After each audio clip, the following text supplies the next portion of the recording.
Programang ito ay rated SPG, striktong patnubay at gabay ng magulang ang kailangan.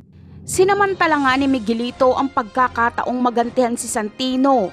Binugbog niya ito pero hindi niya pwedeng patayin dahil ayaw ni Roberto. Galit na galit si Santino kaya gaganti siya kay Miguelito.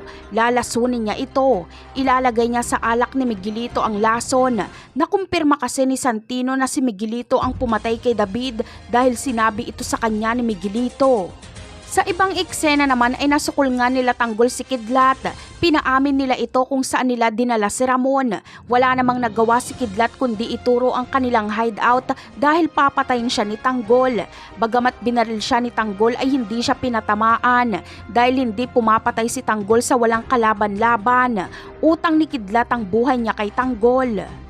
Agad nakikilos sila Tanggol para lusubin ang hideout nila Lucio. Pero hindi na nila maaabutan doon si Ramon dahil nakatakas na ito. Bagkos ay sila Lucio na lang at makakabakbakan nila ito. Hindi papalagpasin ni Tanggol ang pagkakataong gantihan si Lucio sa pagpatay nito kay Oweng. Samantala, si Tanggol ang makakapagligtas kay Santino sa bahay ng mga gerero. Kaibigan kasi ang turing ni Kidlat at Teban kay Santino, kaya sila ang magsasabi kay Tanggol na gustong ipapatay ni Roberto si Santino at nasa poder si Santino ng mga gerero.